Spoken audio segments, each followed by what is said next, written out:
So I know a few of you are still walking in, but I am going to get started. So welcome to the Health and Wellness portion of the orientation. My name is Leora Simon from the Disability Resource Center. I'm going to give you a brief overview of why we may be an important resource for some of your students. So as the name implies, the Disability Resource Center works with students with documented disabilities. That includes learning disabilities, attention deficit disorder, psychiatric disorders such as bipolar disorder, depression, chronic conditions, diabetes, Crohn's disease, physical disabilities, as well as vision and hearing impairments. In addition to individualized services, which I'll get into in just a second, the DRC also works to foster an inclusive environment for students with disabilities, whether it be by supporting our chapter of the National Honor Society for High Achieving Students with Disabilities, putting on programming for Disability Awareness Month, providing training to staff and various departments as well as faculty. We do look for and appreciate opportunities to engage with the wider Northeastern community around disability. We also partner with several employers that are interested in working directly with the students that are registered with the Disability Resource Center. So in terms of individualized services for students, the Disability Resource Center coordinates and provides academic and housing accommodations. Academic accommodations, things like extra time for testing, note-taking services.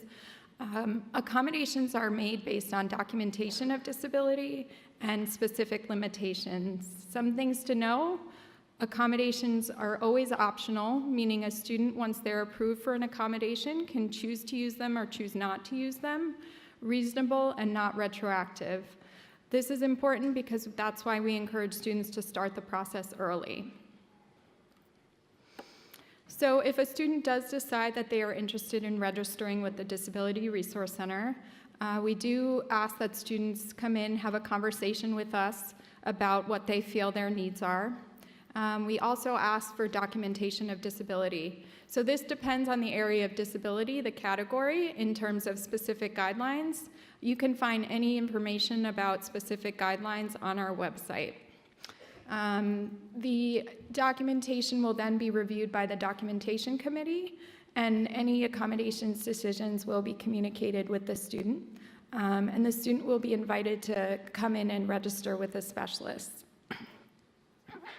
So once a student is officially registered, support for students includes printed letters to give to faculty that designate their specific accommodations, as well as ongoing support with a designated disability specialist. This is somebody who can help navigate the experience of having a disability in the college setting. We also offer strategy sessions for students that may be having difficulty. If there happens to be a change in severity or an additional diagnosis, students always have the opportunity to submit additional information to request additional accommodations. So just wanted to mention briefly, Northeastern also offers a separate program called the Learning Disabilities Program. This is a comprehensive fee-for-service program for students whose primary diagnosis is a learning disability or attention deficit disorder. It is space limited, so I would encourage you, if your student is interested, to contact the director, Jennifer Newton. Her information can be found on their website. So lastly, just want to say we understand any transition can be challenging, so we are here if you have questions. We're typically open Monday through Thursday, 8 to 5, actually 8 to 7, and then Fridays, 8 to 5. We are located in Dodge Hall, which is right across the way, across the Krentzman Quad. And we do welcome the opportunity to speak with you. And next, you are going to hear from our partners in University Health and Counseling Services. Thank you.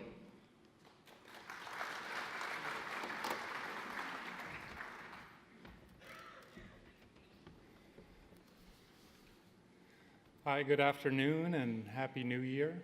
Welcome to Northeastern. My name is Owen Wyatt, and I'm the Director of Behavioral Services here on campus, otherwise known as UHCS. We're a combined medical and behavioral health service where students can call and check in at the same place for all their healthcare needs.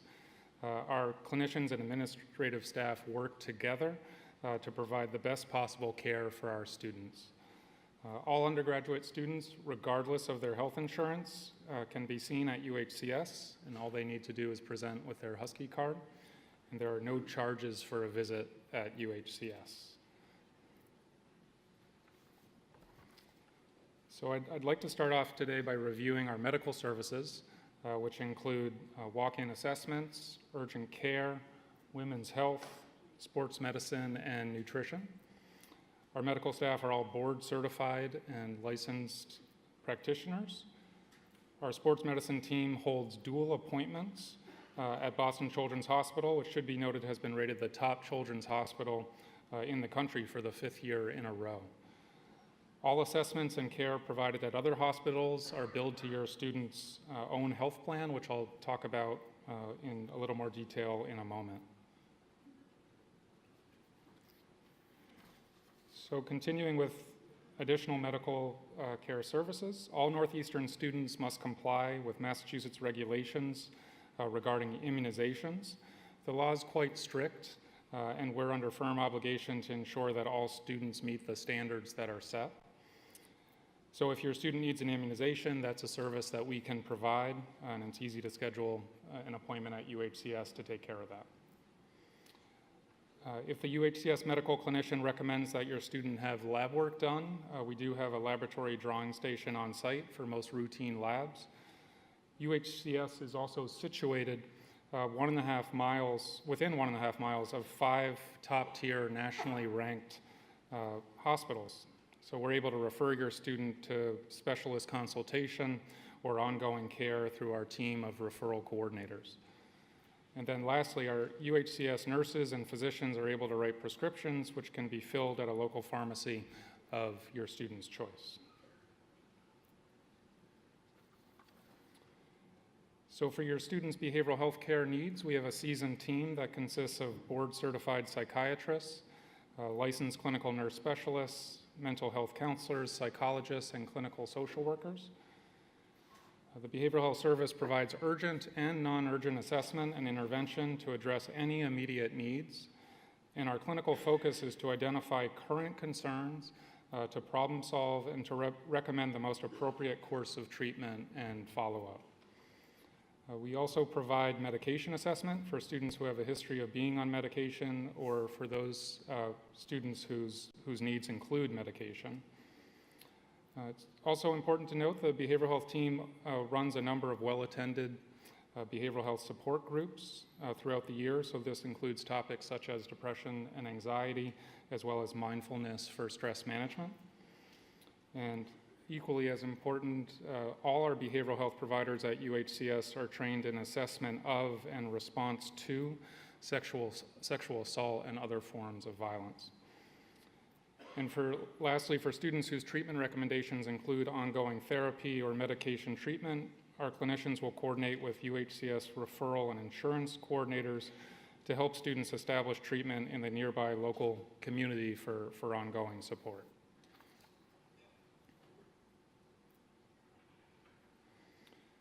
So like I've mentioned, Boston's one of the top medical communities in the country, if not the world. And at UHCS, we're able to connect students to these resources through a personalized referral service that considers personal needs and preferences, including clinical issues, health insurance, and a location convenient for the student.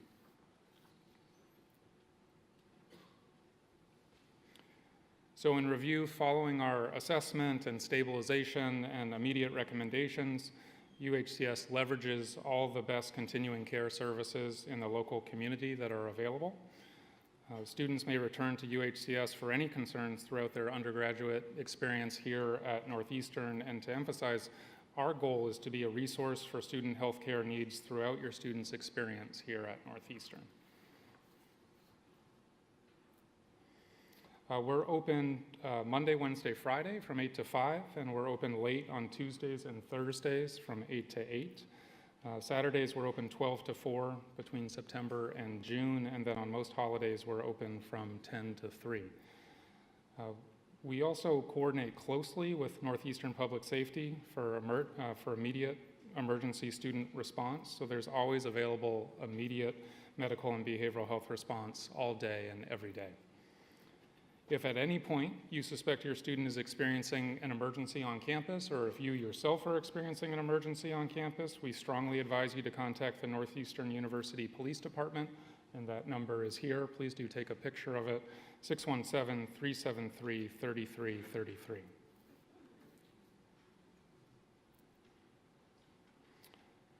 So we're going to pivot our attention to health insurance. The state of Massachusetts requires that all students participate in a health insurance plan. This is obviously an important decision for your students' health and well-being, and the plan we offer is called Northeastern University Student Health Plan, or NUSHIP for short. It's a Blue Cross Blue Shield plan, a PPO plan, that provides comprehensive coverage for your student anywhere in the world. Students are automatically enrolled and billed every year, and if students do enroll in a plan with comparable coverage, they're able to waive NUSHIP, but they have to do so by the deadline. It's not listed here, but this semester's deadline is next Friday, which is January 11th. So that's the final day to waive.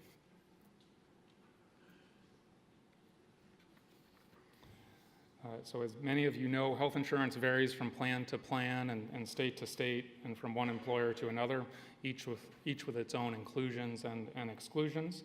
So in an effort to assure your student gets the most comprehensive coverage, we offer a NUSHIP checklist, which is highlighted here, to compare your plan with NUSHIP. We do suggest contacting your insurance provider to see if your plan is comparable, and the checklist is a great tool to assist you in asking specific plan questions. This list can be found on the NUSHIP website, which is northeastern.edu/NUSHIP. NUSHIP's an excellent plan. We very much encourage you to consider it, and I'd like to share some more details about the plan with this short video.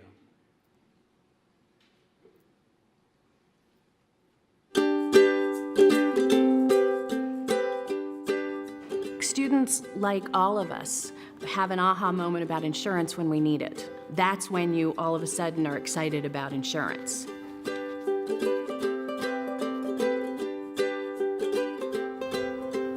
My name is Marguerite Winter. I'm from Cape Cod, Massachusetts, and I am in the College of Arts, Media, and Design.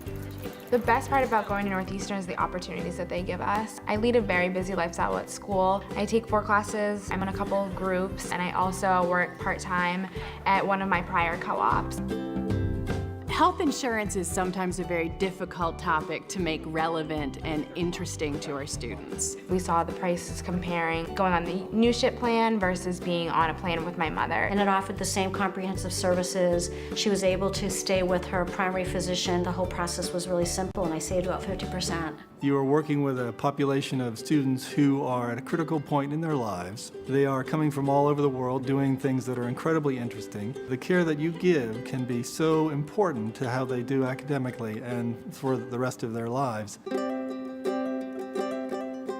University Health and Counseling Services here on campus is available to all of our students for regular, urgent care and preventative care. The plan is a PPO plan, which means that you can be seen by almost any provider you want to, either in-network or out-of-network. Any kind of specialist that you might need to see. There are no deductibles for services rendered in-network. There's coverage for dental care, there's coverage for vision care, there's low-cost co-pays for your prescription needs. It's great knowing that with the NUSHIP plan there is a liaison there that can help you if you have a question. You don't have to call to ask for something. You can go right into the building on Forsyth Street. They have a plan that will cover them wherever they go around the country, that will reimburse them for costs that they incur outside of the United States. It opens a lot of doors having this great plan. Where my daughter's traveling internationally now, studying abroad, and looking at future co-ops, she's completely covered wherever she is. Even when I'm down in the Caribbean for the summer or down there for vacation, it's great knowing that it follows me. We're told by our partners in the community that they will take Northeastern students because the NUSHIP plan is so good. And I don't have to worry about referrals. I don't have to worry about them incurring a giant bill because they're out of network. Better services, more services at a lower cost. The plan has a reputation now. I can send them down the street, and in a day or two, often, I can have them see a specialist and getting the care that they need. It's great knowing that if you get off track, if you do get stressed and you do get a little sick with all the workload and everything that you have going on, you have something to fall back on by having this plan. Knowing that she can have her healthcare needs met in Boston, on campus, or internationally when she's abroad. It's kind of a home away from home, that if I do get sick, I have someplace to go, which is great. I wish all the students had it. I do. Northeastern's plan is probably one of the best in the country. They're doing something right, and I want them to keep doing it. She just shows that card and she's completely covered, and that is so reassuring for me as a parent. That's one less thing you have to worry about in college. To give them the care that I would give my own family is what I expected to be able to do, and is the best part of my job.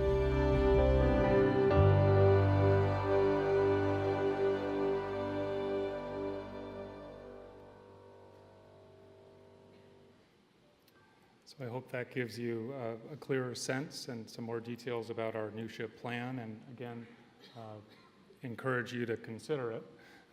To finish up, just a few details regarding proof of immunity.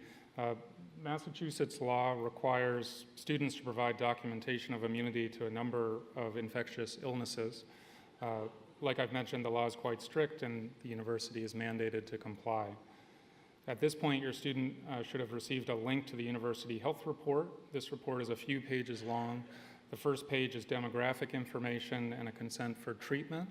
The second page needs to be completed and signed by a physician, and it's on that page that maps out the immunizations that need to be documented. And here is the specific list of required proof of immunities, which can be done through vaccine or proof that students have had the virus. Which can be done through a blood test. The completed university health report was due on December 1st. However, there still is time. If you need a copy of the form, you can visit the UHCS website, which is Northeastern.edu/UHCS, and you can find it under health requirements and forms. So it's been a pleasure to speak with all of you today. Again, welcome to Northeastern. If you have any questions, please do contact us by phone or email or visit our website, and please do follow us on Twitter. And coming up next, I'd like to introduce Kelly Carfree, an Assistant Director at our Office of Prevention and Education at Northeastern, otherwise known as OPEN. Thank you.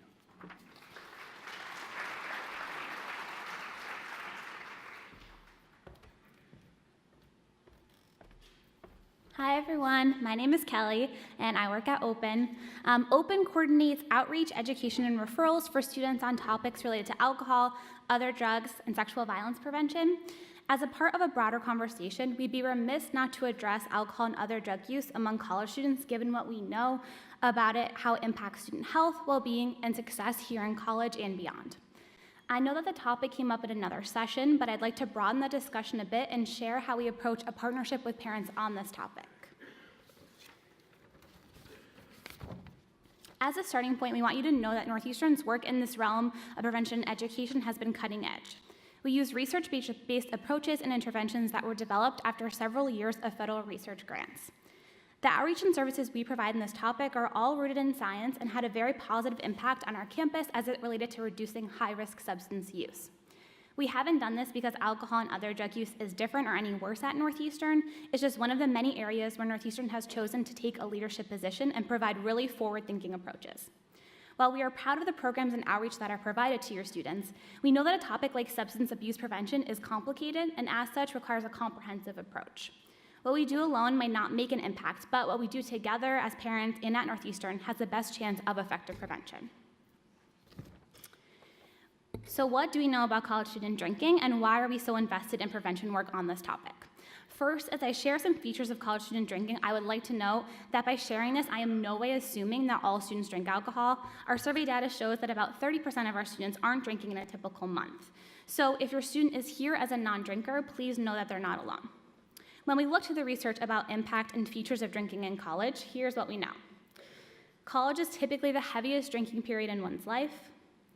Peer influences matter as far as if someone is going to drink or not, or how frequently they're drinking and the quantity that they're drinking.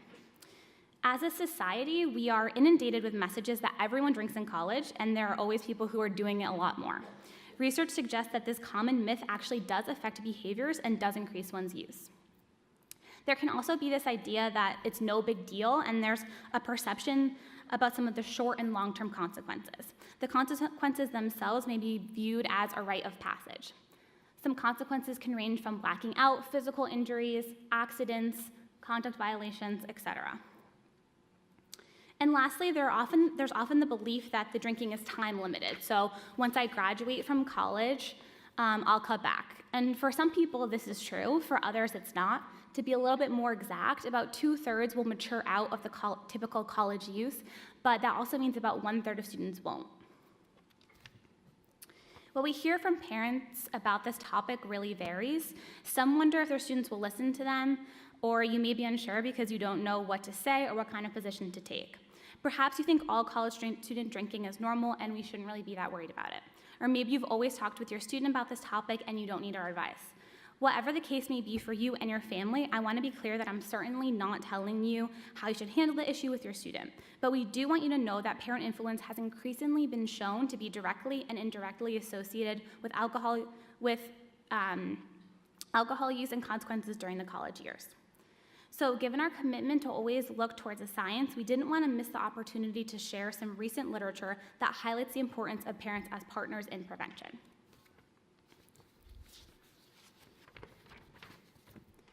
One of the biggest predictors of heavy drinking is the influence of peer norms, or the drinking behavior of your students' friends.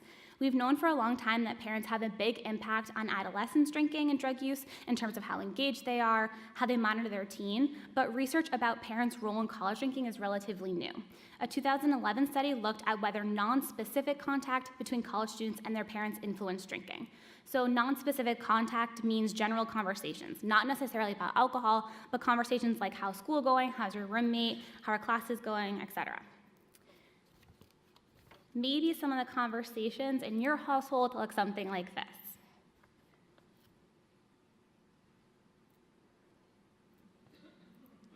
Hopefully not.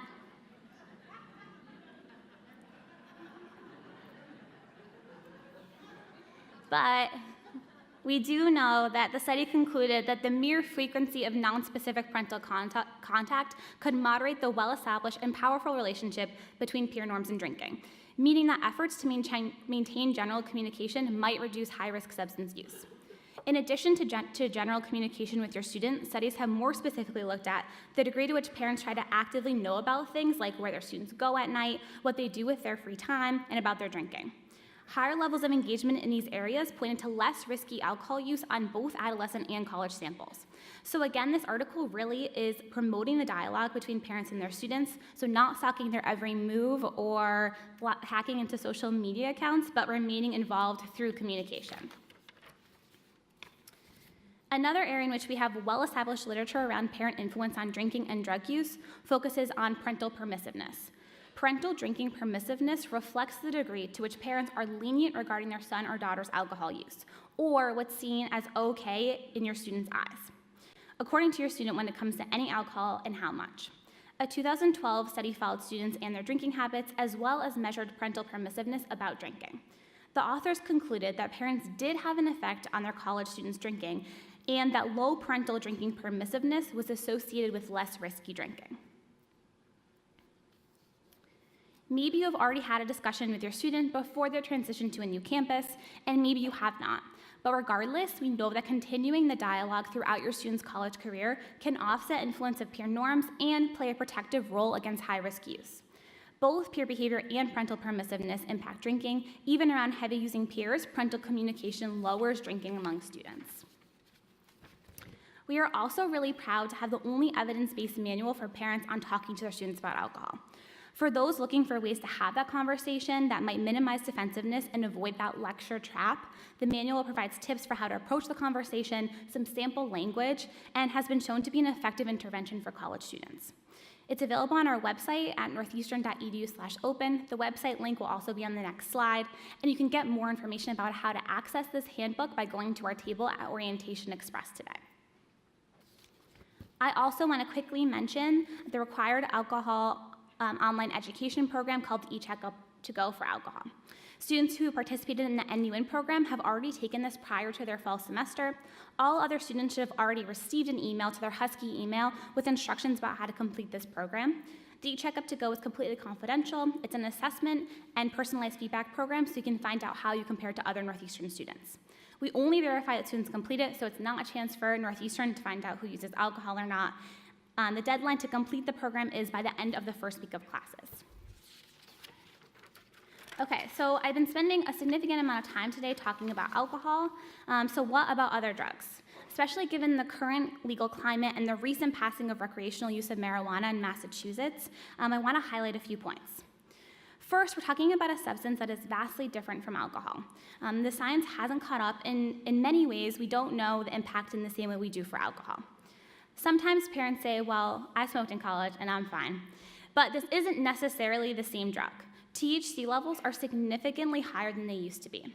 What I'm showing you right now is a report displaying changes in cannabis potency from the past 19 years.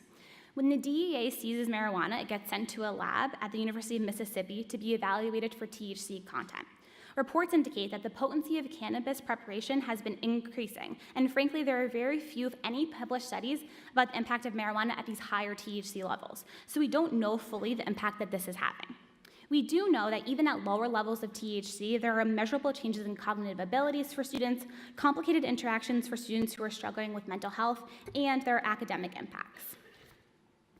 Thanks to studies that have come out the past couple of years, we now have published literature that makes clear that marijuana use is associated with lower GPA, taking longer to graduate, and even lower likelihood of still being enrolled. For those in the room who are playing any part in helping to pay for tuition and fees and want college to be affordable, not having gaps in enrollment or taking longer to graduate can contain some cost. Since states like Washington are further along into legalization than we are, they tend to have more information available to the public and certainly to parents. I'm sharing a science-based website for parents. This is an area where you'd like more information. So please come visit us at Orientation Express this afternoon if you have any other questions or want more information. We have brochures on different subjects like alcohol and other drugs. Welcome to Northeastern, and I hope you enjoy the rest of the program today.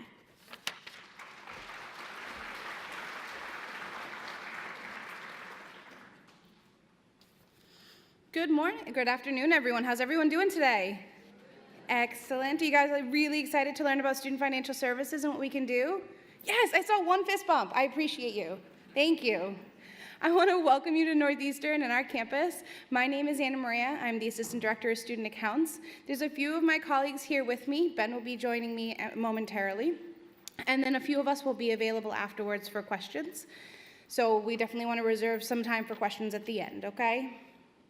So I want to talk a little bit about what we are going to be doing here today. We're going to talk about supporting your student and family. So we're going to talk about who we are as an office, billing and financial aid, available payment plans and financing options, keys to a successful start this spring, planning for the future, available resources, and plenty of time for questions at the end. So we want to begin laying the groundwork for partnership with you through your college experience. Your students are going to be here for a few years. You guys are going to have questions. We want to be there to answer those questions for you. And we have a variety of offices to help support your students and you while you're here with us. Within Student Financial Services, we have financial aid, student accounts, and student employment. Also under the umbrella of Student Financial Services, we have Thrive, which is a student-run think tank that runs programs such as Grads to Grown-Ups, which I wish I had in college, but they do have those available, and they talk about things like rent, how to pay for insurance, all of those things that you'd like to teach them as well. So let's dig a little deeper into who Student Financial Services is. In financial aid, you do have a designated financial aid counselor who can help answer any of your financial aid questions, review eligibility, assist in any of the paperwork that you require. In student accounts, we partner in navigating the billing process with you. We are the primary liaison for any kind of payment or e-statement inquiries, and we manage all payment transactions between students and parents. So any kind of questions that come up on the student account, you can definitely call or email us. In student employment, they assist with managing the employment opportunities for students. That's where students can complete their I-9.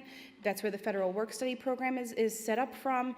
So if your student has questions about how to use those benefits, they can definitely bring that up with the Student Employment Office. I mentioned that we want to lay the groundwork for partnership, and part of that partnership comes with an expectation of what we look for from our students and parents. We want you to regularly review your My Northeastern portal for your account statements and any kind of communication. So does everybody have a parent portal set up? Is everybody using their students portal? Don't do that, that's theirs. You have your own, and you will get all the same information that will be on the student one. But we want you to get really familiar with your portal so that you do have access to that information when you need it, and that's where we communicate with you the most. Through your portal, you'll also be able to submit any kind of verification documents, and you'll see if there's any missing documents for financial aid. We want to ensure that students can, submit their employment documents as soon as possible. And we want you to keep all documents, all loan applications and notifications for your records as well. We want you to arrange payment or discuss financial options prior to starting the term. And if there are any concerns or questions, we want you to stay in communication with us. We're here to help you through this process. Some of you have had students in college before, some of you have not, but we are here to answer any and all questions. So let's get really into the meat of this. Let's talk about billing and financial aid. Tuition is charged during in-class semesters when students are earning academic credit. Most degrees can be completed within 8 academic semesters. If you're in the PharmD or the DPT program, there could be a little bit extra time for that. Tuition is not charged when your student is on co-op. So we have a variety of programs here. The co-op program is what we're most known for. So during that time, your students are out there working, getting the experience that they need. So Northeastern University grants and scholarship dollars are credited in proportion to tuition charges. This may vary when the student is on co-op, so you want to have those questions and make sure you're building that relationship with your financial aid counselor or student accounts to have, if you have those questions, make sure they're answered. And because there are so many opportunities, your student might go on study abroad, they might do an international co-op. You know, it's hard to estimate what their yearly costs are going to look like. But that's why we bill you on a monthly basis so you can have those questions answered at that time. I'm going to bring Ben up to talk a little bit more about billing and financial aid and what that's going to look like. Thank you, and hello, everyone. I'm going to put that there. I almost knocked over my bottle at a session this summer, and it was not pretty, so I'm just going to keep it out of reach there. So Anna Maria talked about how billing and aid follows your student generally. Let's look at a specific example. So in looking at this, remember this is just one example. Your student's enrollment pattern could vary significantly, but this diagram here, case study, whatever you want to call it, it is intended to give you the broad strokes of how billing and aid applies. So in this student's case, they are starting here in the spring term of their first year. The green boxes are in-class terms for which the student is earning academic credit, so they are billed tuition. So the student is billed full-time tuition for the spring term in their first year.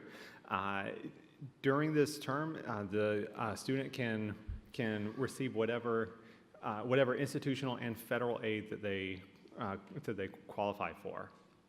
And then this is a particularly ambitious student, so they have decided to attend both summer terms. So summer terms are counted as half semesters. Students are billed half the tuition, half the fees, half the room and board if they're living on campus. they also receive half the per term amount of their institutional aid.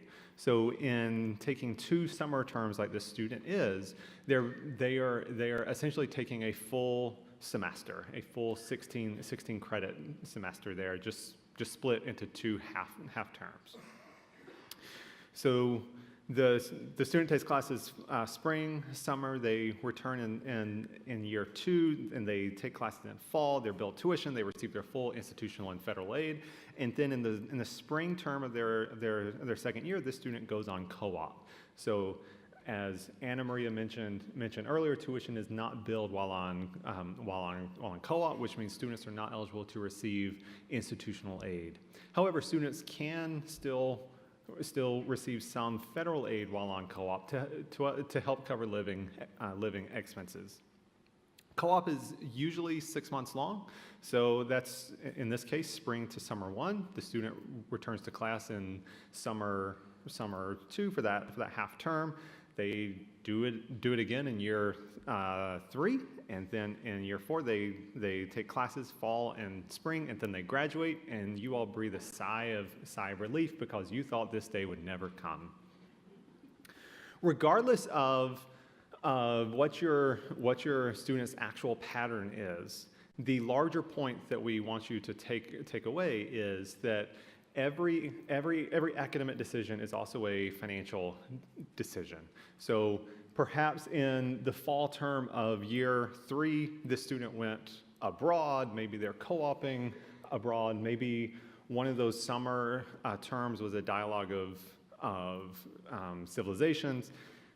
Those all have different financial ramifications, and what we want you to take away is that our office is here to partner with you and help plan for those. In paying the bill, that lovely e-bill that you received and you got it around Thanksgiving, and it was due around Christmas, and that was just the best Christmas present that you ever received.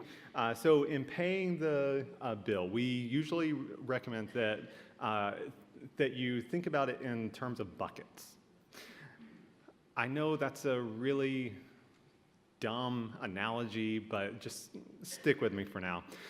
So the first bucket is your immediate resources, your immediate savings, your immediate cash.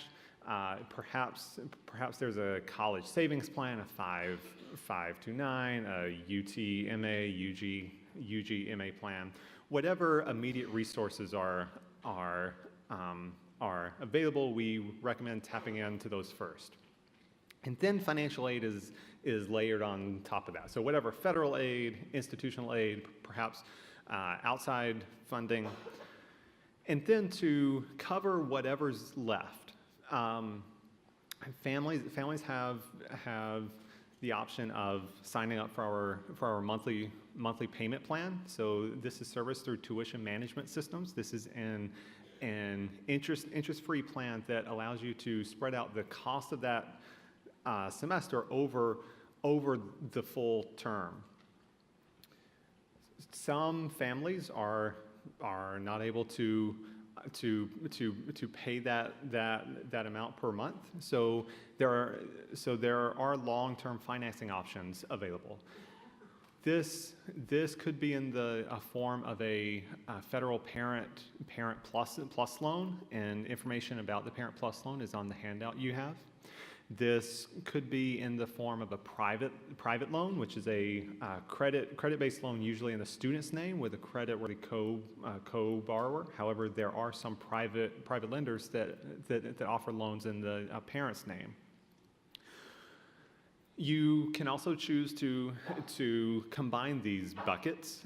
So if the total cost for the term is, let's say, $30,000, you could choose to set up a payment plan for $15,000 and take a loan for the other $15,000, or whatever balance works best for you.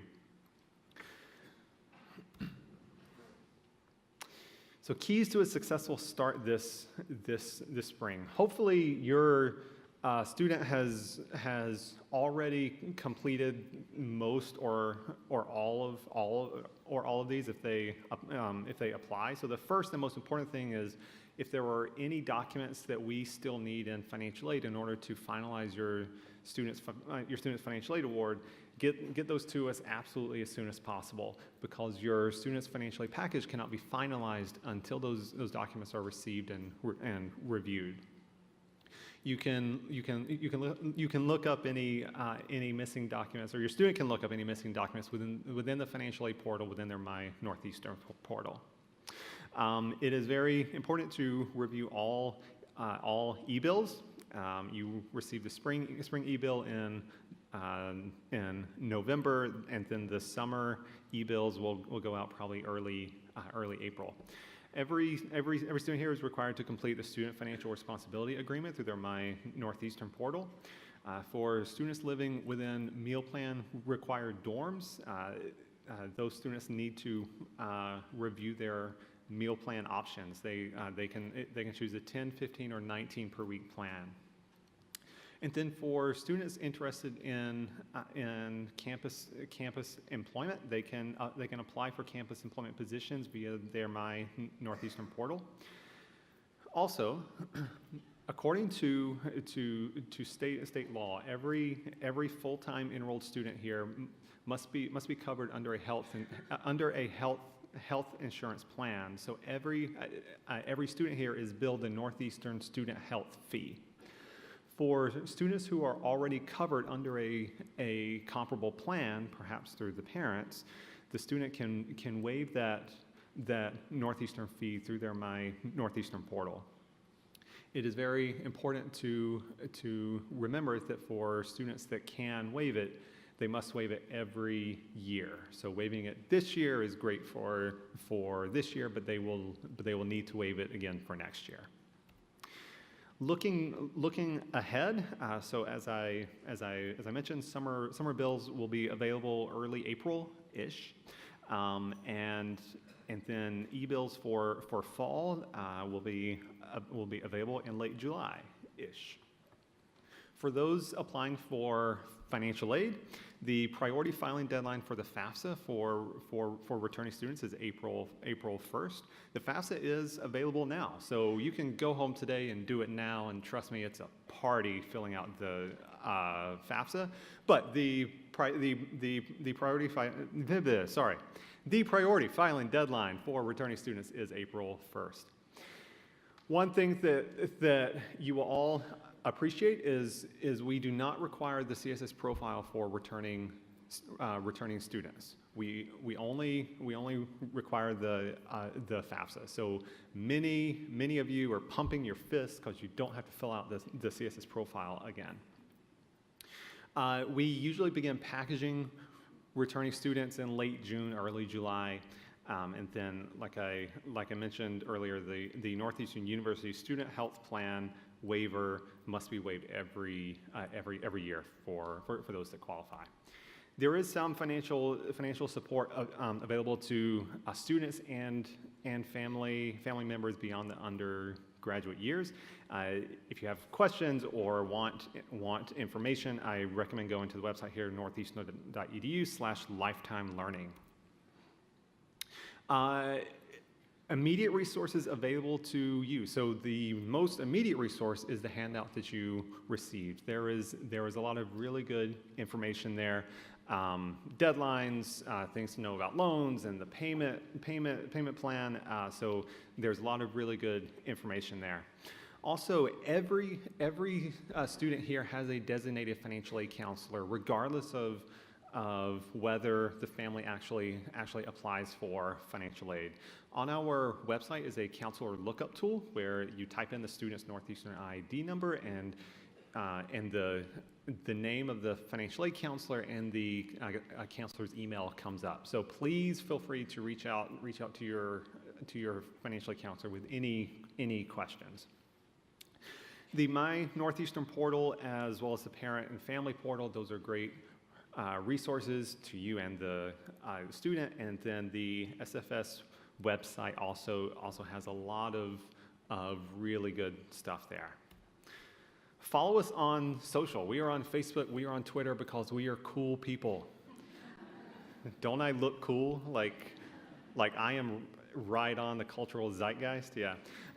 No, follow us. There are pictures of us celebrating the Red Sox and Patriots. Anna Marie is pumping her fist at the Patriots. There are scholarship announcements and deadlines and a whole bunch of stuff, so follow us there. This is also contact information for the Financial Aid Office, the Student Accounts Office, and the Center for Financial Independence. We also have contact information for the Dolce Center for the Advancement of Veterans and Service members. For those that might be receiving veterans benefits, CAVs as it's called, they will process those benefits. So that is a good office to have the number for. The Office of Student Employment, Graduate Assistantships, and Fellowships, they are also there, and they can help your student with any questions regarding campus employment. Wow, that's bright. Hello, everyone. Hi, my name's Mike Callahan. I'm with the Husky Card services here on campus. I'm here to tell you everything you ever wanted to know about the Husky Card. Through your travels over the last day or so, I'm sure you've heard about the card that lets you into the residence hall, the card that does laundry, the card that you can use in on-campus and off-campus vendors, maybe even the card that you can use for taxi cabs. I am here to assure you it is all one card. There is only one card on campus. It is the Husky Card. I'm going to show you a quick video just to show you how embedded the card is in life on the Northeastern campus.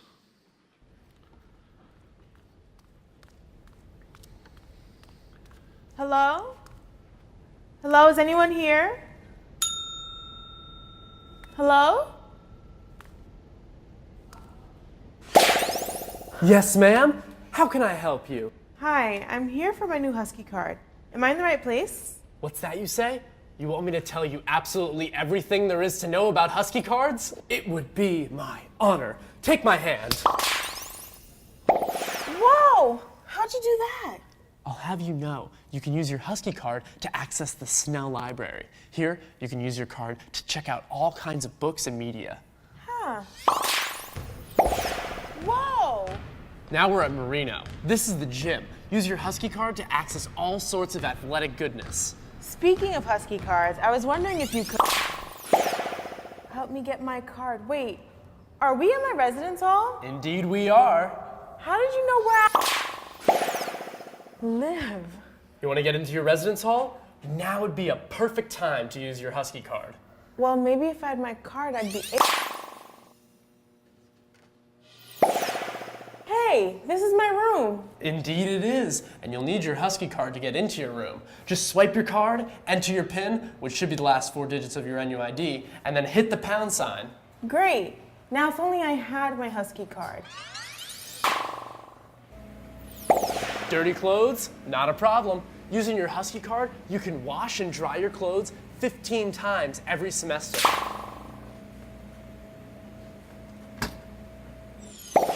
Got something you need to print? Well, not at the moment. Not a problem. Using your Husky Card, you can print up to 1,200 pages per year. Oof. All this jumping around from place to place has gotten me hungry. Yeah? Not a problem. Using your Husky Card, you can get snacks from any vending machine just like this one. Snack. I want a meal.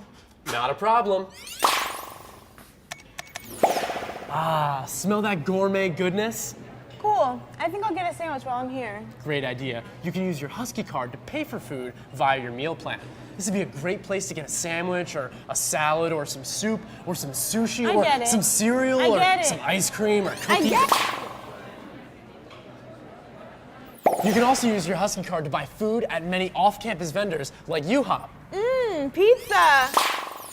You won't believe this. You can also use your Husky Card to gain free general admission to the MFA. Do they have an exhibit on Husky Cards? I wish. Using your card, you can access your dining dollars and buy things at many different places like Wollaston's. I wonder if I could use my dining dollars to get a Husky card. Wait, you don't have a Husky card yet? Why didn't you say so? Okay, so here is your brand new Husky card. Wow! A few more quick points. If you ever have any additional questions about, say, your meal plan, just go online to the Husky Card website. So beautiful. Do you know what else is beautiful? The Husky Card app for your smartphone. A lot of the things I just told you can also be done using the app. That sounds quite appetizing.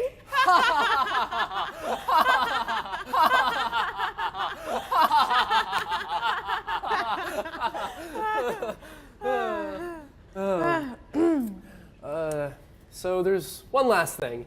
If you ever need to tweak your Husky Card situation, just go online to Husky Card Preferences on MyNEU. So, I like that shirt you're wearing. Where can I get one like it? Camille, you already have one. What? Huh? Hello? Hey, pause. Did you see where he went?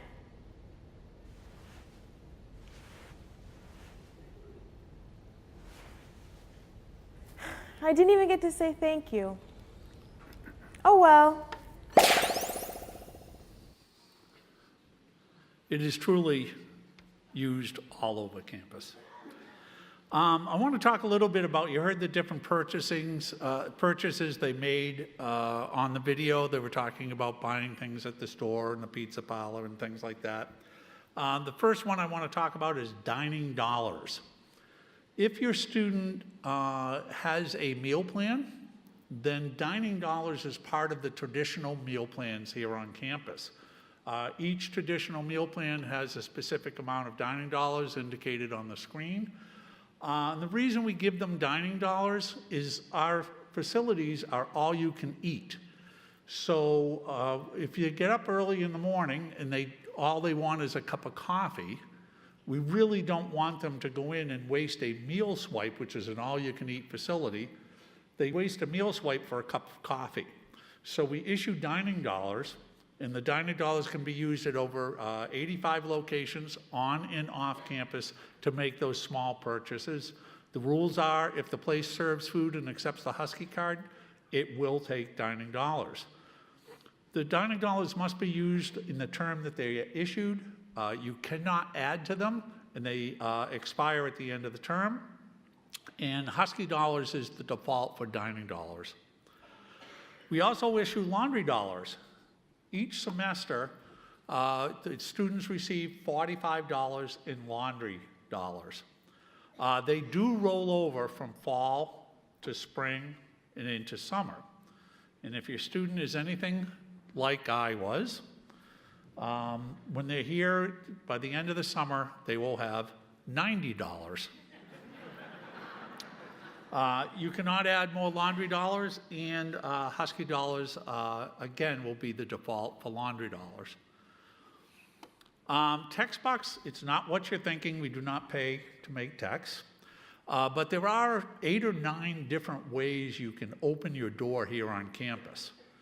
You can use your card, you can use a computer, you can use a laptop, you can use your phone, you can use an app. But there is only one that we actually charge for, and believe it or not, you can actually sit on your couch, and when someone knocks at your door, you can actually text, "Open my door," and it will open the door. So there is a 25-cent charge to do that. We give them 4 of those free for the year. After that, we're going to charge your Husky account 25 cents. See, text bucks. Well, we already did that. Husky dollars. Husky dollars is actually the one we need to spend a little bit of time with. As you heard with the laundry dollars and the text dollars and the dining dollars, you can't add to them. Okay, they are what they are. They receive them because they have something or they are somebody. And that's what it is for either the semester or the year. The Husky dollars is our debit program. It's very similar to any ATM you've ever had in your life. If you add money onto it, you can take money off to it. What makes the Husky Dollar so interesting is that it is the default for all those other plans. So if they actually do laundry and they run out of laundry bucks, the machines automatically know to take the balance of whatever is left on the laundry and now search for Husky Dollars. The same thing with dining. If they go to Starbucks, they're going to buy a cup of coffee. They only have $6 or $7 left in dining dollars, and we all know a cup of coffee is about 12 bucks. So it would automatically search for Husky after it finishes taking all of the money from the dining dollars. So Husky is what you can add to. I always get the question, can I add to laundry? Can I add to things? And our answer is you need to add to Husky Dollars, the smart system. And we do say here in Boston, it's a wicked smart system. And the wicked smart system knows to go in and search for Husky Dollars if any of the other dollars are not available. Husky Dollars are also can be used in locations that do not sell food. We have hardware stores, we have beauty parlors, and we have taxis. There's over 1,500 taxis in Boston that accept the Husky Dollars as payment.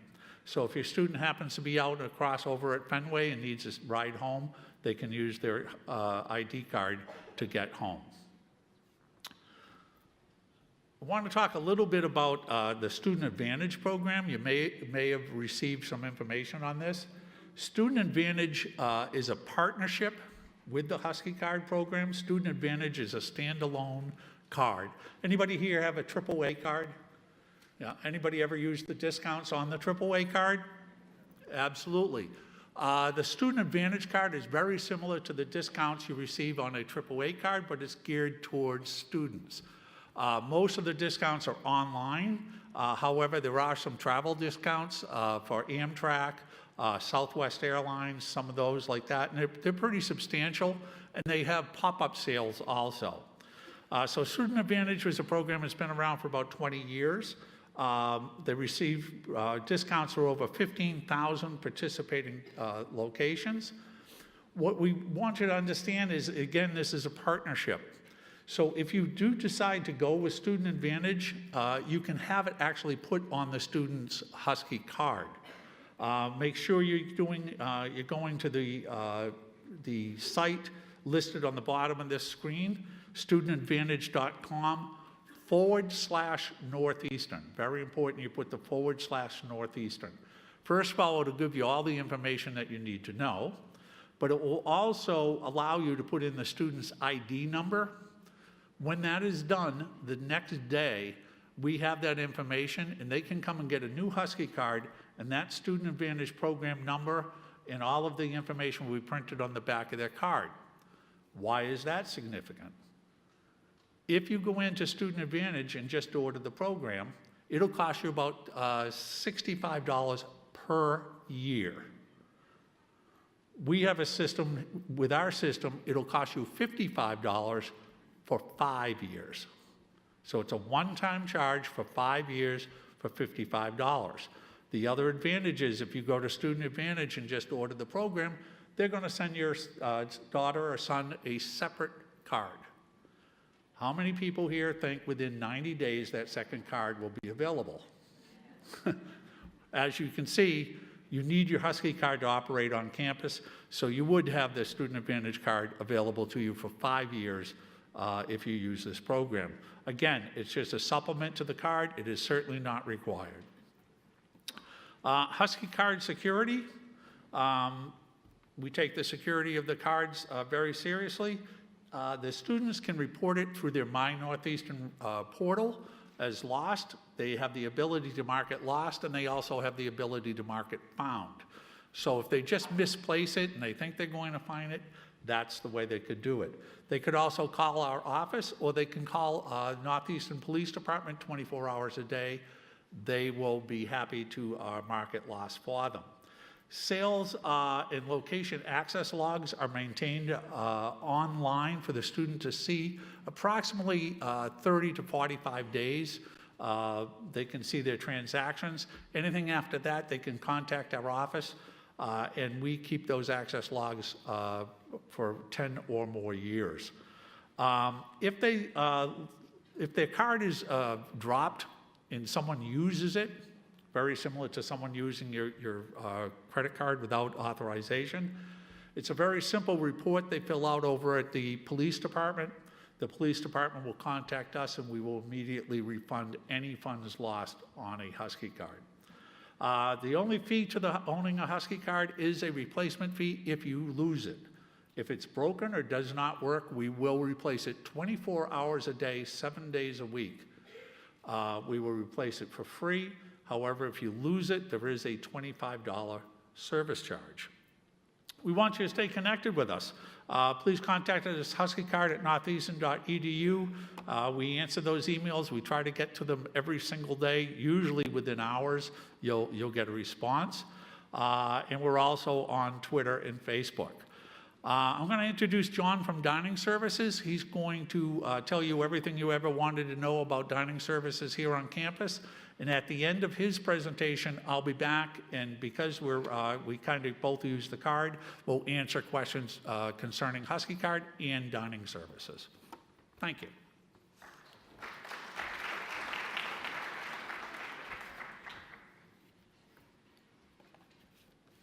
Good afternoon.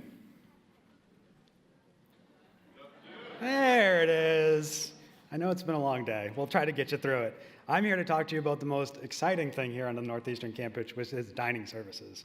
My name is John Muse. I'm one of the marketing specialists here with Chartwell's, the dining services provider here at Northeastern University.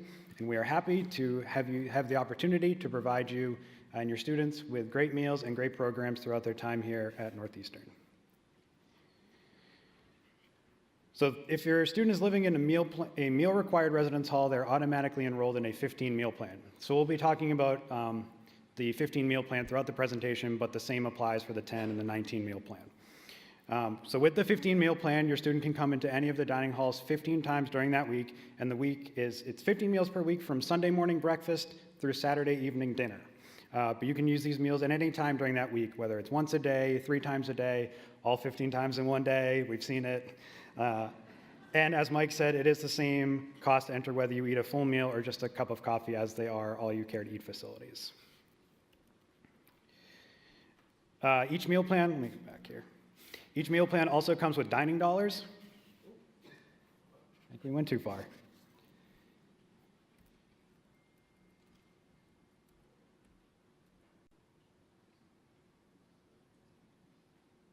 Sorry about that. There we go.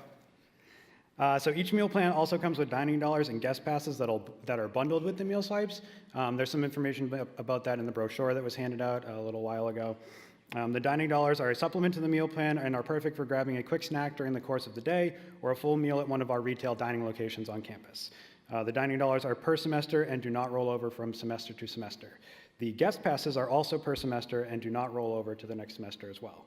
These can be used to bring in family and friends, such as yourselves, into the dining halls to eat with your student. And if your student does run out of meals for the week, say it's Saturday evening and they've used their 15 meals for the week, they can use one of their guest passes as an extra meal for that week, so as a 16th meal. But it is part of their 10 guest pass allotment for the semester. You can always increase your meal plan or add to your Husky Dollars balance through the Student My Northeastern portal. So these are our residential dining options on campus, some of which you may have had the chance to eat at. International Village opened in 2009 and is open for breakfast, lunch, and dinner, offering classic menu items and recipes with an international flair.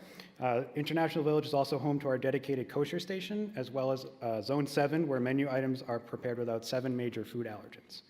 Levine Marketplace is located within Stetson East, and Stetson West is right next door with the food hall, with a brick oven pizza, a create-your-own stir-fry station, and 9 plasma screen TVs.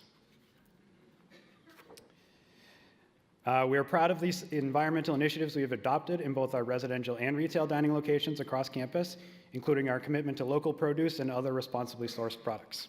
In recognition of these efforts, the Green Restaurant Association has certified 15 of our on-campus dining locations, and we work closely with them to continue reducing the environmental impact of our operations.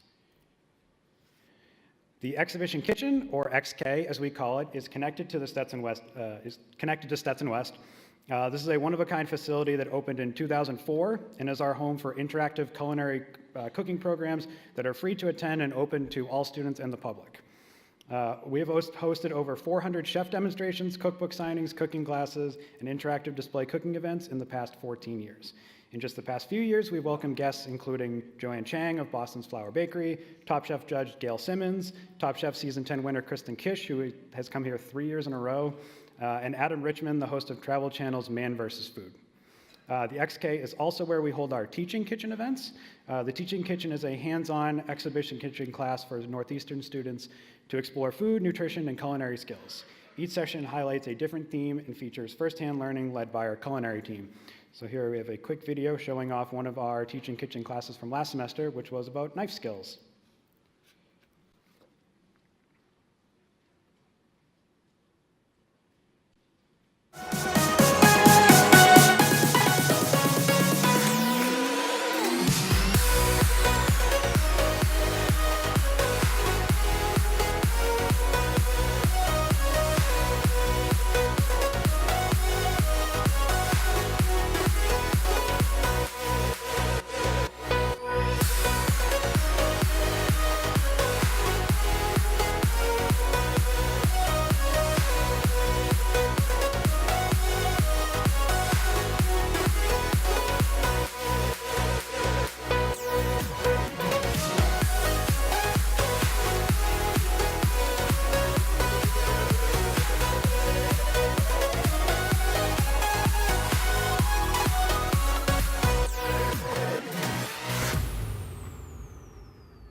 So that's just a quick little glance at one of our Teaching Kitchen classes led by our culinary team, and we follow all the same safety procedures that we do in our kitchen with the student groups.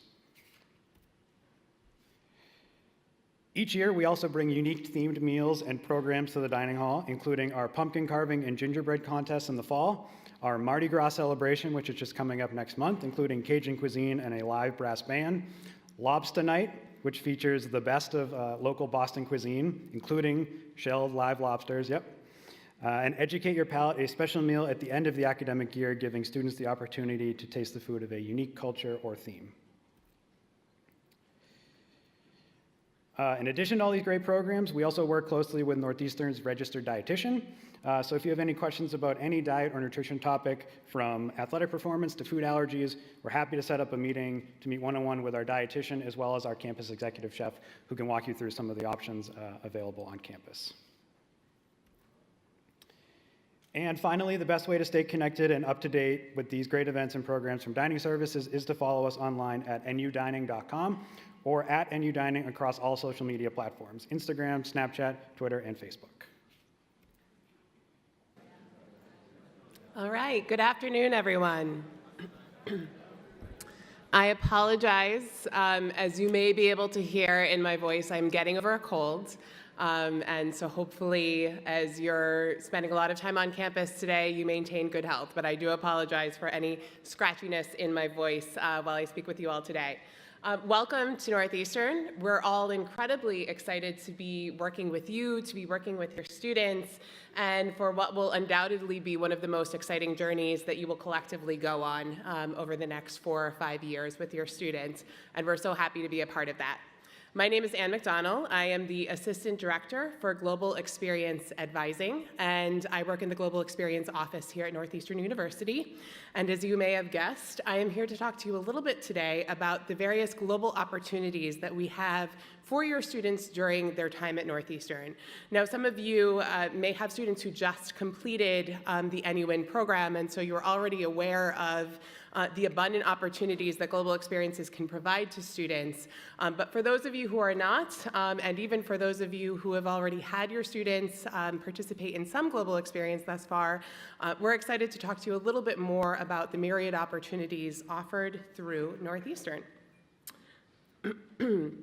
So Northeastern University is very proud to boast a high participation rate in global experiences.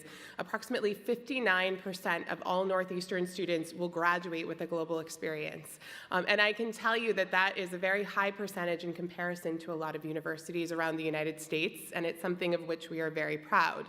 It's entirely possible that your student selected Northeastern because of the diversity of global experiences that students can participate on.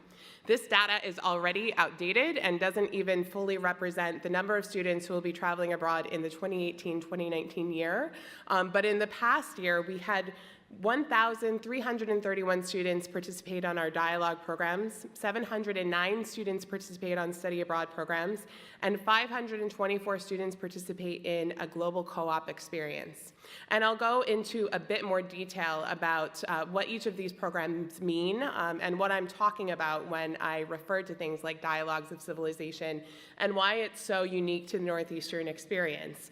But this represents an incredible opportunity for students to be able to participate in learning in a variety of ways in countries all over the world, to be able to expand upon and enhance what they're already learning and studying within the classroom or within their domestic co-ops as well. So let's talk a little bit more about the program opportunities, and then I'll chat with you about why we believe in creating global experiences for all Northeastern students.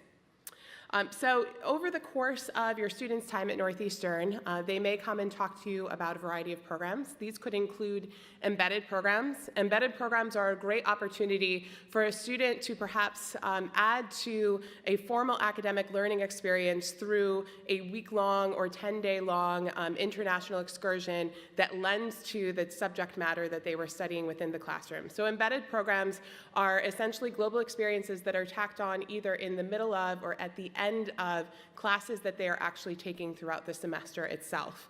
It could be a course that's studying economics that goes into China and looks at the economic system within another part of the world. It could be an English literature course that goes to London and spends some time looking more closely at the works of Shakespeare at the end of the program. So it's a very exciting way for a student to be able to augment their formal learning with a level of experience that really lends to what they learned in the classroom itself.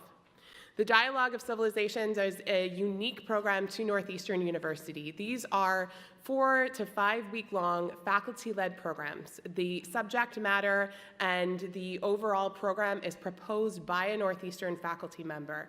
They're taking their expertise, their experience, their passion for their subject matter, and they're creating really innovative and immersive opportunities for students to be studying these subjects more closely with a cohort of Northeastern students, either in summer session 1 or summer session 2.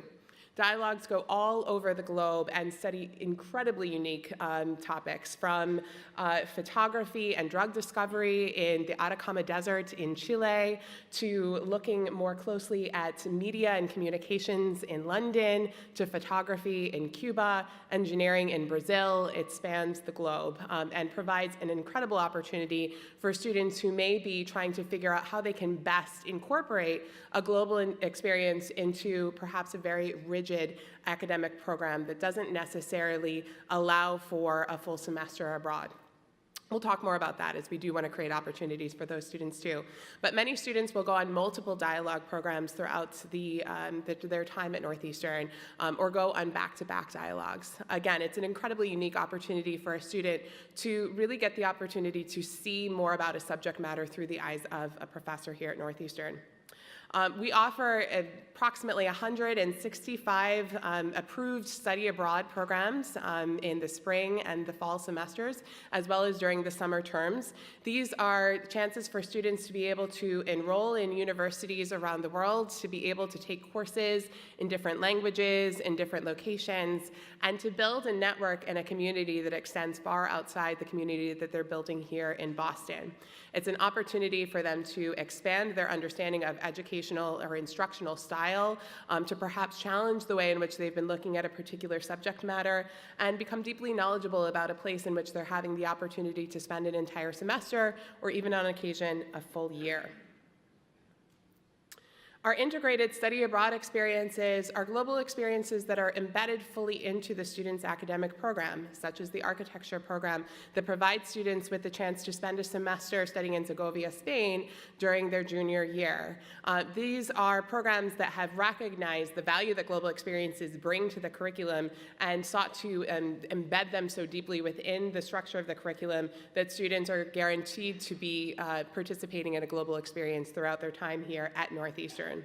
Not all programs, of course, have integrated study abroad experiences, but for those that do, it's a really wonderful opportunity for a student to study further into a particular topic area.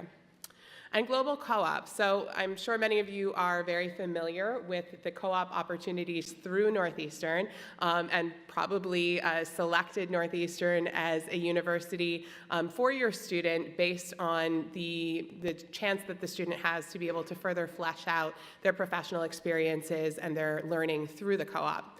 Global co-op is just that, but within a global setting. So this is really taking what the student has already started to study within their co-op experiences and take it to the next level, showing a level of cross-cultural understanding, an ability to work through ambiguity within a new work environment, perhaps to navigate an environment in which English is not the first language spoken, which can be a tremendous immersive experience for students who are looking to perhaps acquire a second, third, or fourth language through their global co-op experience.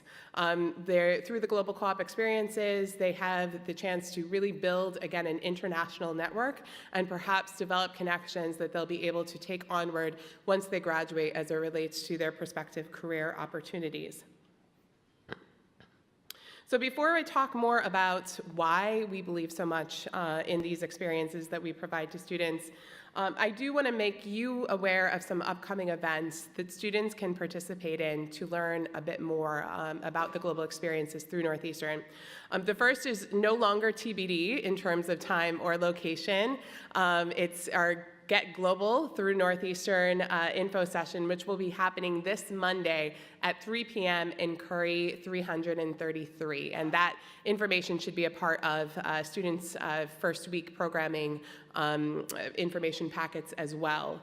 This will be a chance for them to learn more deeply about the different program types that Northeastern offers, what they should be thinking about now as they look at how they can incorporate an international experience into their time here at Northeastern, the questions that they should be asking, and how they can start to think about what goals they can develop for themselves within their global experiences, and just how many global experiences they hope to have while they're here at Northeastern.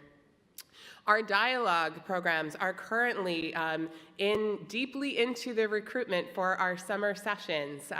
Our deadline closes on January 15th, so this is a great opportunity for your students to go to the DOC Fair, to meet with faculty who are leading programs, to learn a little bit more about the subject matter, about why they chose their locations, about why they chose their topics, and to perhaps consider signing up for a dialogue for this summer. It is not too late. There's already an opportunity for them to be looking into participating in a dialogue.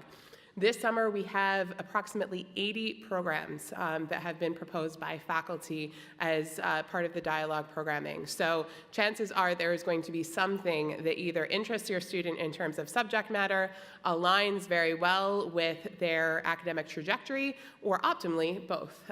So we're happy to help them in terms of that, to be able to bring those two opportunities together. And then January 22nd, for the first time, we're doing a digital study abroad fair. So we are trying to meet the students where we have been told they are, which is apparently on their phones. And so as a result of that, we will be giving the opportunity to many of our partner institutions to take over our social media accounts, to take students on virtual tours of their universities, to go into the classroom, into the housing, throughout the campus, so that students can really begin to visualize themselves within these settings. To that end, we very much encourage you all to participate in that too. Your enthusiasm for these experiences is often what can give students the confidence to be able to participate in them as well. And you may see something that the student misses. So to that end, certainly feel free to follow us on social media and to make sure that you're checking out this very exciting first-time digital study abroad fair, and give us feedback too. We're excited to hear from you with regards to how it went. There are many other ways for your students to engage with the Global Experience Office, not only straight away when they first arrive on campus, but also as they are thinking about perhaps studying abroad in future semesters. In the Global Experience Office, we have a number of peer advisors. These are our return students who have had such a tremendous experience that they want to help other students to be able to achieve global experiences during their time abroad. We think there's nothing more powerful than for students to hear firsthand from other students about how they did it, about why they went where they went, and what they did while they were there. So our peer advisors are really at the front line to provide that first level of encouragement to students when they come into the office, and to talk to them a little bit about how to navigate the website, how they can choose a program, what types of questions they should be asking as they start to move on to speak with one of our global experience advisors. Within the Global Experience Office, we have advisors who are assigned to specific regions so that they have a level of regional expertise about the locations to which students are going. Depending on the location or the program that your student is interested in, they'll set up a meeting with an advisor, they'll talk a little bit about the different programs that are available to them, learn more about the application process, other considerations that they should have for the experience, and then start to work with the advisor through the application process to ensure that they have everything that they need prepared as they get ready to go global, whether it's through a dialogue, through traditional study abroad, or through global co-op. We're also hosting information sessions with extraordinary frequency throughout the semester. So you can find on the Global Experience website our calendar, which is listing the various activities and events that we have going on throughout the semester for students to engage.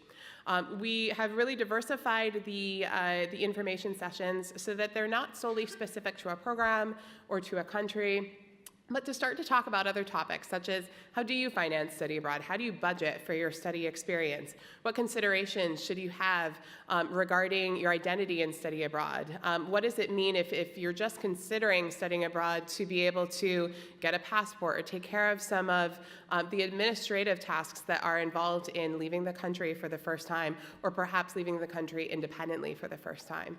And so that's something that we're happy to talk to students about as well through these information sessions, some of which are led by advisors, some of which are led by peer advisors, and some of which are led by our ambassadors.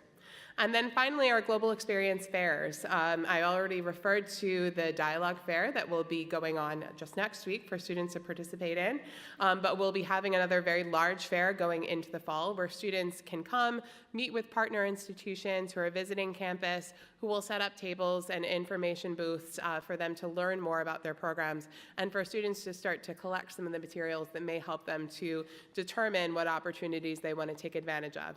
With that said, again, the GEO website is really a great first resource for students to be able to utilize to start to sort out what opportunities might work for them and what they should be considering as it relates to their entire programming here at Northeastern. So study abroad is within your reach. It's within the reach of all of our students, we believe, and we want to do everything that we can to make sure that students feel the same. I believe very, very strongly in the impact of global experiences for all students. I think that the learning opportunities are tremendous, and I myself stand in front of you today because of the impact that a global experience had upon me. Northeastern tuition, students are going to be paying Northeastern tuition while they are abroad as their program, their tuition fee essentially for the program, which means that they're able to carry most of their financial aid and most of their scholarships going into a global experience. That's something to be aware of, that talking to financial aid, to student financial services, is going to be a really important opportunity for students to start to look into how they can map this out and make this work for them from a financial perspective. We do also offer scholarships in addition to national scholarships and local scholarships for which students can apply. So we encourage students to start to plan early so that they can apply for scholarships, grants, and fellowships, which incorporate them into some social media development, blogging for us, creating video content, other ways in which we can enrich the content that we have available for students on the website. Students can also apply for the Presidential Global Scholarship if they're participating in Global Co-op. This is another funding source for students, which can particularly help if a Global Co-op experience for a student is unpaid, for example. Non-academic costs are paid for by the students. So that would be your housing, your meals, but it's important to consider that although students do have the opportunity to consider locations that are more expensive than Boston, for better or for worse, Boston is a very expensive city. So by comparison, many times the cost of living is actually considerably less than it would be here in Boston. And so students may find that it's actually less expensive to participate on a global experience for a semester than it would be to perhaps be continuing to pay rent for a year year or for a semester here in Boston. So there are a variety of ways in which we can look to support students in figuring out how they can achieve this experience.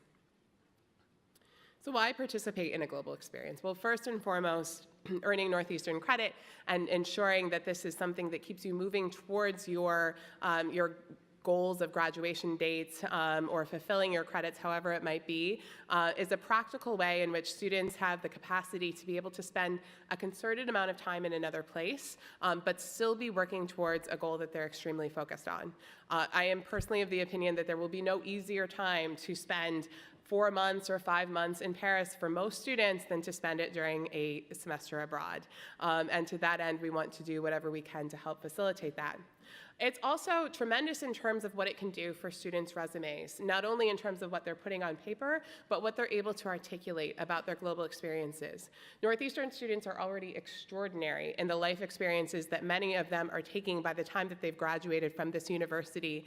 And the number of opportunities for global experiences that students can speak to that help to build up their resilience, again, their ability to navigate ambiguous situations, to problem solve, to assess, and to learn in new environments. These are powerful tools that students can talk about, whether it's in an application for a graduate program or whether it's in a job interview. And we want to make sure that students understand the capital that they're bringing in terms of their life experiences once they do leave the university and articulate the impact that these experiences have. Encountering different perspectives. They certainly have a tremendous opportunity to do this within the university as a whole, but we're consistently seeing students shaped, challenged, and expanded with regards to how they consider various topics, how they consider their own perspectives on the globe, and what that means for how they're going to move forward with their careers. It is not unusual for a student to come into our office and to say, based on my global experience, I have realized that I have a new path that I want to pursue with regards to my career or my professional opportunities. Experience the interconnectedness of global issues. So to start to piece together the relationship that we all have with one another and the ways in which various issues have a deeply global impact, and to start to understand what that can mean for their own course of study during their time here. To meet people from all over the world, in addition to those that they're already meeting at Northeastern University. Many times, universities and global co-op experiences are bringing in students who are coming from different countries too, so they're challenging their perspectives from that lens. Gaining cultural competence and understanding, and learning and practicing languages if indeed they're studying in a location in which their primary language is not the first language spoken. There are many other reasons why participating in a global experience can be impactful and beneficial to students. These are only some. And certainly hearing from other return students, graduates who have gone on multiple global experiences can help to really underscore the impact that this programming has. But we certainly want to encourage you all as the family members of students to consider yourselves a part of this journey too, and to help to empower and encourage students to start to seek out the opportunities that exist. So to stay connected with us, you can take a photo of this quickly if you want, or you can write it down. But we're located just right across the quad in 411 Richards Hall. You can give us a call or you can shoot us an email. And of course, you can check us out on social media. So at Northeastern Geo is going to be the backslash or the tag at backslash after Facebook, after Instagram, after most social media accounts to that end. So again, we encourage you to join us for our digital fair. And now I've got just a few minutes to take questions if there are any. All righty. We're in the home stretch. Has everybody been having a great visit, learning about Northeastern and all the great programs available to your students? It's an awesome place to be. My name is Maria Stein. I am the Associate Vice President for Employer Engagement and Career Design. We like really long titles here. That pretty much is our career services and obviously our employer engagement group on campus. So we work with students to really help them around career decision making. What do I want to do when I grow up? I've just taken a semester and I don't think I want to do this major anymore. Help me figure it out, kinds of things is how we support students. And then with employers, we do a lot of the outreach to develop new and grow relationships with employers. So let's see if I can get this thing to work. Or maybe not. Let's try this. So reflect, explore, connect. We take a very developmental approach in working with students around career decision making. We start with the student and we help them think about careers as they relate to themselves. So really, to get to a career, what are some components that you need to consider? Clearly, education. What do I need to study? What majors? What are my interests? How do they align to that? What are my skills? How do they align to that career? My interests, why are they important? Values, why are values important in terms of not only my personal values, but work values? And then what are my goals? And those are really important because a student needs to feel connected to their career. They should choose a career that makes sense to them, not necessarily because a professor or a teacher they admired in high school said, hey, you're really great in math, you should go do X. So really we want to start with the student and really help him or her think about who they are, what skills do they want to use, what skills do they want to develop to be able to leverage when it comes to a career. So some of the programs that we run to help students start thinking about work and start thinking about careers and industries and how really what I do cuts across industries. What I do is not just going to apply to one industry. So we have a program that we call Husky Treks. These will run during spring break. So in March when we have spring break, freshmen and sophomores can sign up to visit one of, gosh, I don't even know how many we have planned, but we will take a group of students to one of our local employers and they will hear from a variety of different professionals in that setting. So we might take a group of freshmen to Boston Children's Hospital and they will hear from doctors and they will hear from nurses and they will hear from physician assistants and lab techs and people in the business function and people in the IT function. So really the opportunity to see that a place like a hospital hires more than just medical people and really get to ask those individual questions to help them really understand what that professional does. And so we found that students really appreciate this because it gives them a different perspective on careers and industries. And so that happens every spring, and we also run these in the summertime. Career conversations. We have these typically during lunchtime. We usually feed them pizza because an incentive is always a good thing. And typically we'll bring in a panel of alums or a panel of employers, and we might tackle a particular slice. So we might look at sports marketing and have 4 professionals that are doing sports marketing, but have very different paths to how they got to that career. And again, our goal is to help students understand that there's not just one way to get to where you want to go, right? So that you really need to think about you, your skills, your interests, and how do you really package that to get to the career you want. And when you do these career conversations, when you're bringing in professionals that have similar job titles but have very different paths of how they got there, that really is an aha moment for students, and then they can ask those individuals questions and really start to, again, think more personally and critically about their individual journey towards their career. And the other thing that this helps develop and help students understand is that, you know what, out of college I might have started out doing something, but because of what I did, I pivoted and did something else. And that's hugely important because we already know that what they're doing at graduation is not going to be the job that they're going to be doing for the rest of their lives. And frankly, having an 18 to 22-year-old think about work as the rest of my life, and I'm making a decision for the rest of my life, is hugely overwhelming, right? And so we want them to think about 3 to 5 years because that's manageable and it's doable and it's something that they can relate to. She Leads. She Leads is programming that we run for our female students, really helping them to find their voice, to be able to negotiate. There is still a discrepancy in terms of pay equity for females. And this is our way to help our female students really start to advocate for themselves and negotiate for themselves and really stand up for themselves so that we can close that salary gap. And these run in the fall and in the spring. I will tell you that our career design team runs over 100 programs every semester. Our goal is really to embed alums and employers into as many workshops as we can, because we find that we can tell a student and we can advise a student, but once they hear it from an employer or an alum, it seems to make a different impact. So we do actively and consistently engage alums and employers into our programming. Reach Out is a conference that we partner with every year to do for our LGBTQ community. There's employers that participate in programming. Really, it's helping our LGBTQ community think about what does it mean to be a professional and be LGBTQ. Do I come out? When do I come out? Are there different challenges in Massachusetts? It's very safe, you're protected.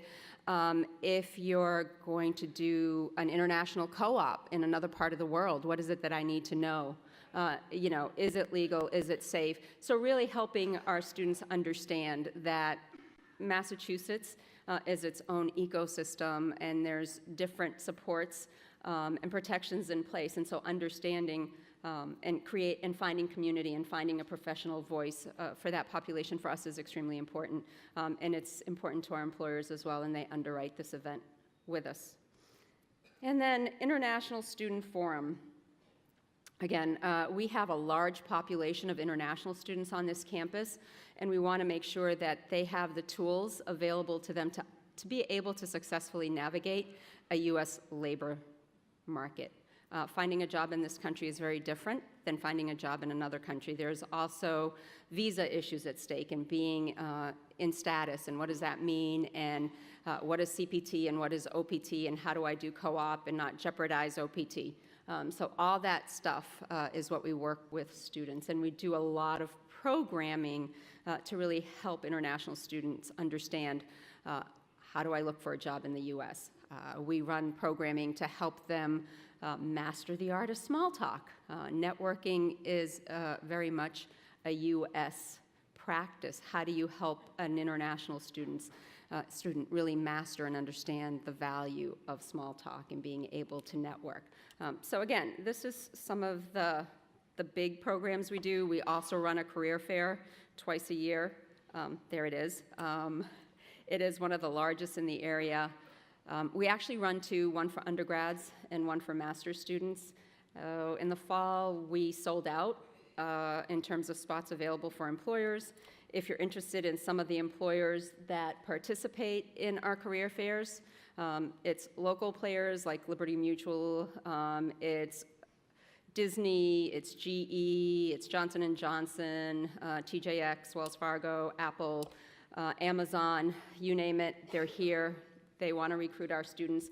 We actually also get companies from overseas because we do send a lot of students on global co-ops. And so we want to make sure that those employers also have the opportunity to speak to our students about co-op and about full-time employment opportunities. We're also doing a lot of work with employers in China because we do have a large population of students from China, and so we're working with large Chinese employers to help recruit graduating Chinese students to full-time professional positions back in China. So really, we do a lot of work in supporting students before co-op to get them ready for co-op, to think about, do I want to do an internship before co-op to really get a jump start on co-op? So we do a lot of that work. And then we work with students after they're done with their co-op in terms of, do I want to go into graduate school? And what does that mean? And what do I need to do? If I'm going to go from co-op to full-time employment, what do I need to do? How do I navigate that? And bear in mind, if we think about outcomes from our co-op program, year over year, on average, at least 50% of our students will have at least one job offer for full-time employment at graduation from a prior co-op employer. The most recent, I think, was 54% of the students that were looking for full-time employment got at least one job offer from a prior co-op employer. So it's huge, right? The value of co-op is significant, not only in helping our students build the skills necessary to have successful careers, but it's also extremely beneficial as they launch their careers and transition out of Northeastern.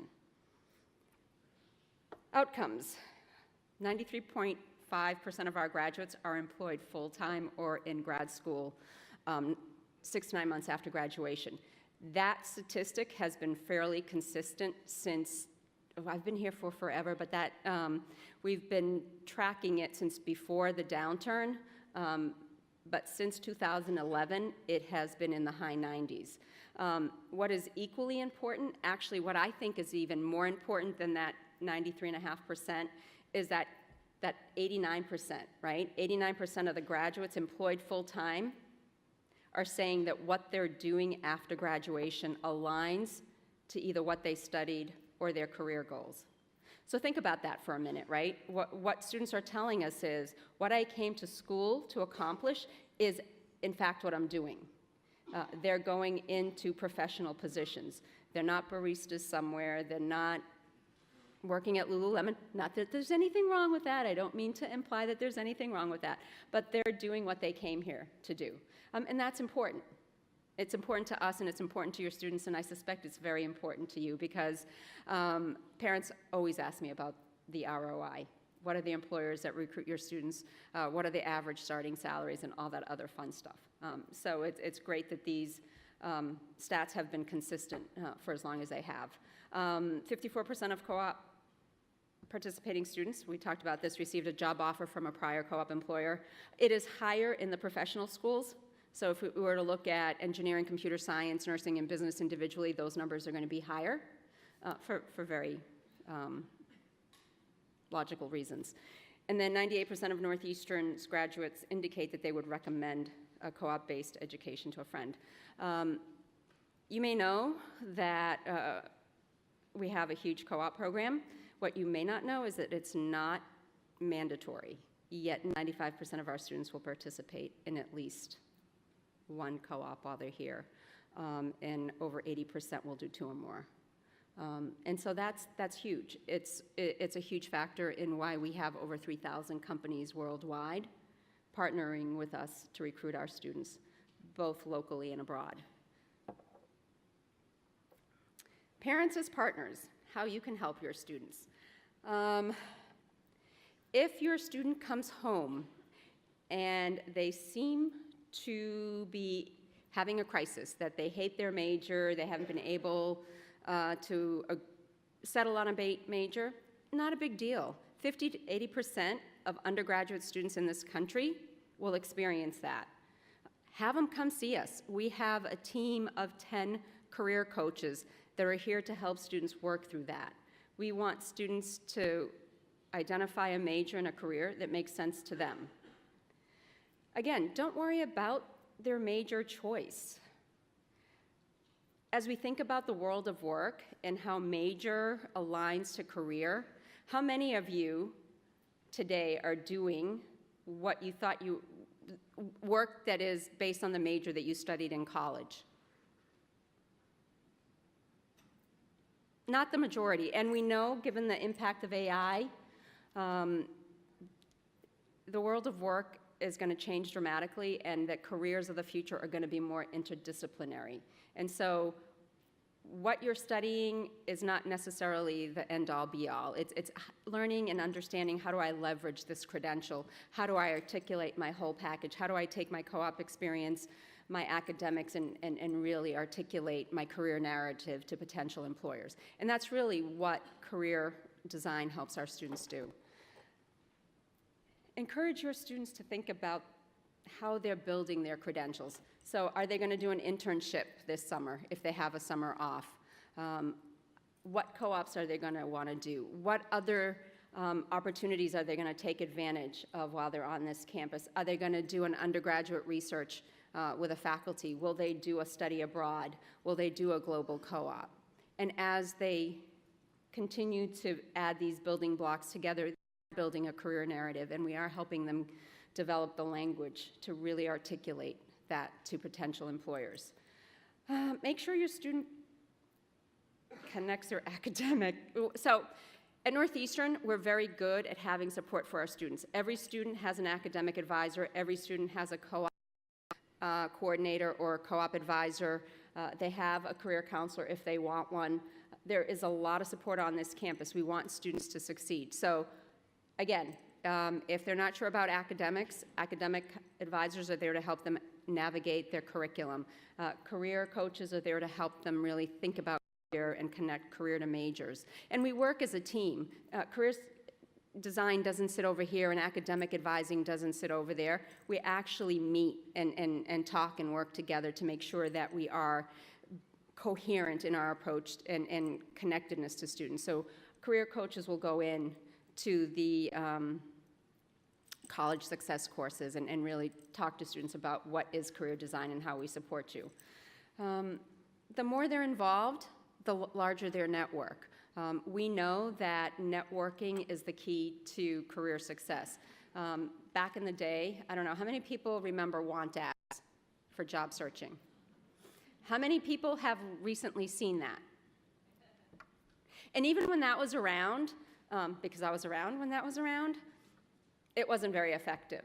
Networking is still the most effective way to find a job. Even, I think the latest stat I read is 80% of the jobs that are filled in this country are filled through networking. And so really we spend a lot of time creating opportunities for students to network. And LinkedIn is a great tool for them to stay connected to their network. And we teach them about building their network profile and making connections through LinkedIn. And they're in opportunities where they go out on co-ops and they meet professional people and they can really start building their professional network. Supervisors and colleagues at work are a great source of advice for students and really help them think about their careers in very different ways than their faculty do, career advisors do, and then academic advisors do. So the beauty of all this is that they're having all these points of information and they're building a career vision that is really strong and resonates to them.